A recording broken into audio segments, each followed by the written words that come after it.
Elston Howard sends a grounder to Pee Wee Reese. And these Dodgers at last are world champions. Delirious with joy, teammates and fans mob the Brooklyn. October is the time for that great American pageant, the World Series.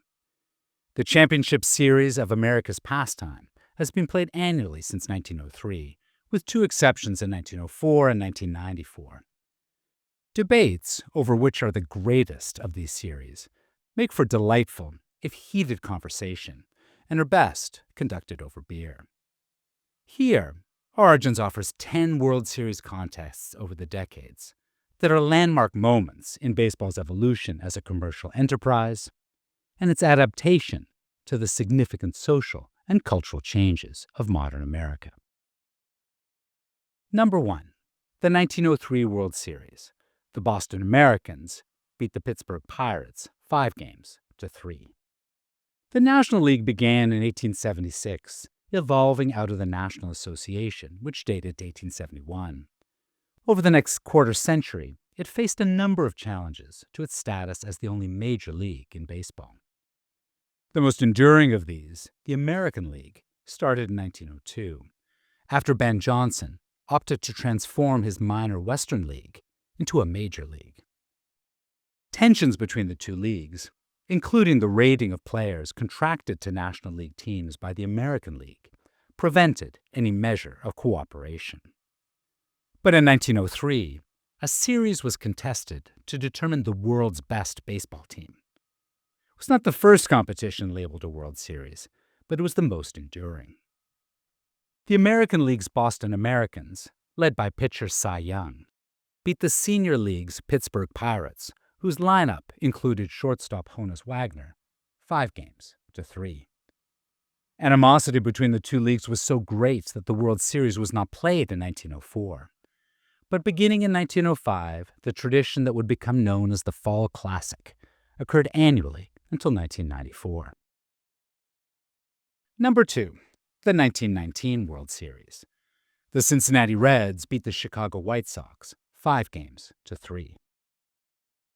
The Black Sox scandal was the most infamous moment in baseball's history, rivaled only by the steroid revelations of the turn of the 21st century. The Chicago White Sox were favored to beat the Cincinnati Reds. As detailed in Elliot Asanoff's 8 Men Out and John Sayles' popular film of the same name, organized gamblers coerced 8 White Sox players into conspiring to throw the series. When the deception was revealed, Major League owners created the position of commissioner to oversee the game's operation, with Judge Kennesaw Mountain Landis being the first to hold the position. His initial edict was to ban the 8 players from baseball for life, including shoeless Joe Jackson, who was not reinstated for possible induction into the Baseball Hall of Fame for decades. Little thought was given to what had induced 8 players, who felt that they were underpaid and not sharing in the financial benefits of their team's success, to risk their reputations in this way. Number 3. The 1921 World Series. The New York Giants beat the New York Yankees 5-3. More than any other player, Babe Ruth was central to reviving baseball's tarnished reputation following the Black Sox scandal.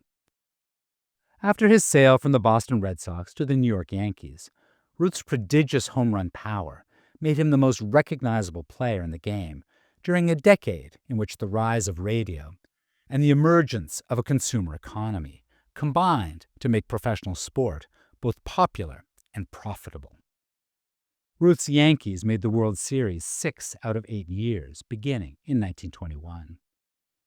In their first appearance, they played their city rivals, the Giants, from whom they leased the Polo Grounds, so that all games in 1921 were contested in the same ballpark. Yankee Stadium, known as the house that Ruth built, was not opened until 1923.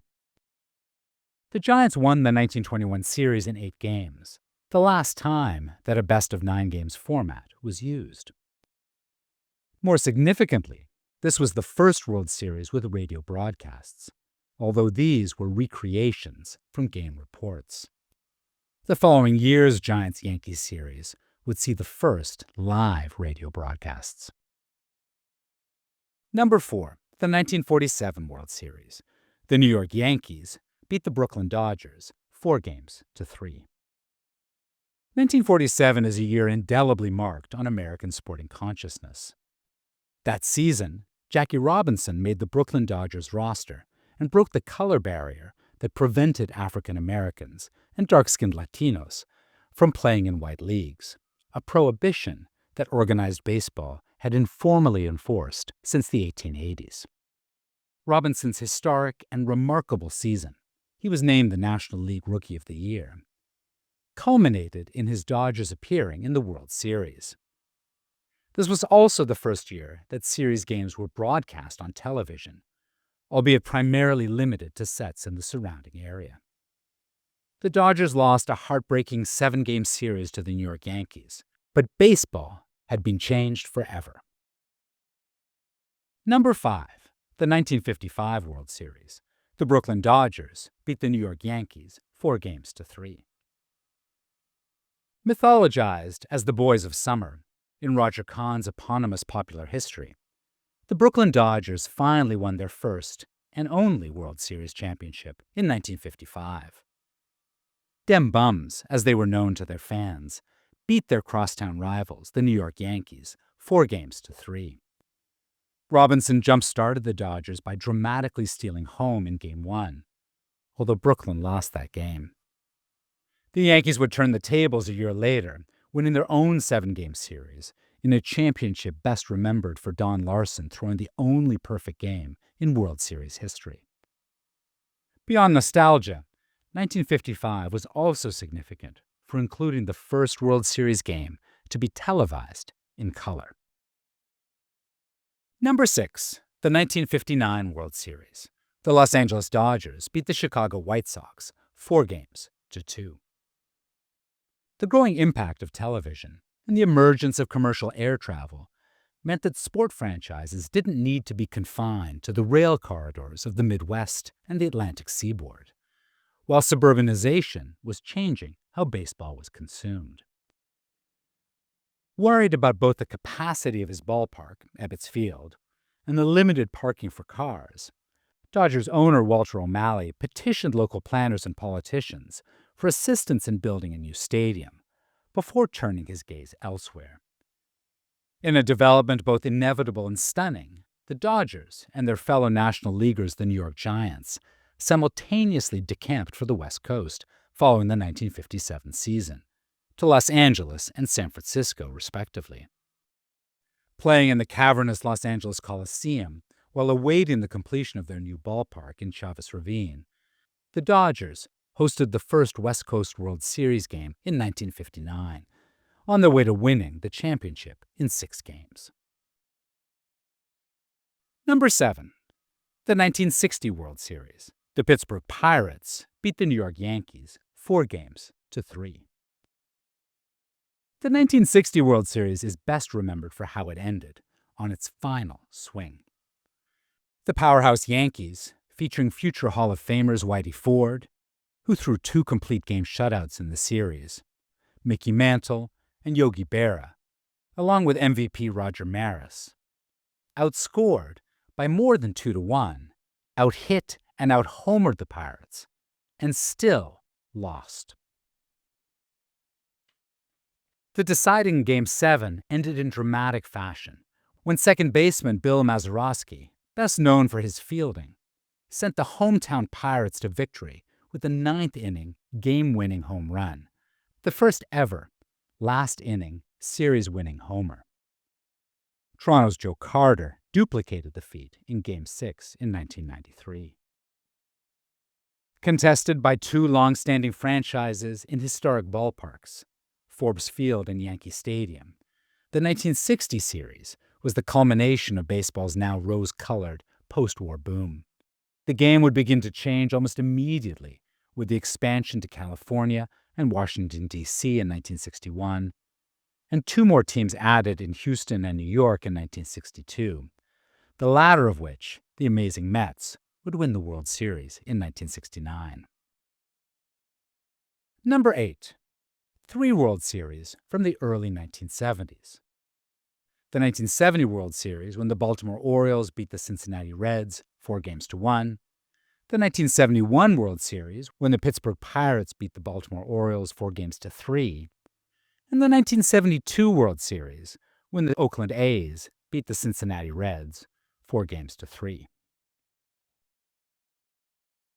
The crass commercialism of baseball's modernity was on full display during the early 1970s. Game 1 of the 1970 World Series, played at Pittsburgh's Three Rivers Stadium, marked the first time that a World Series game had been played on artificial turf, a product developed for the indoor climate of Houston's hyper-modern Astrodome.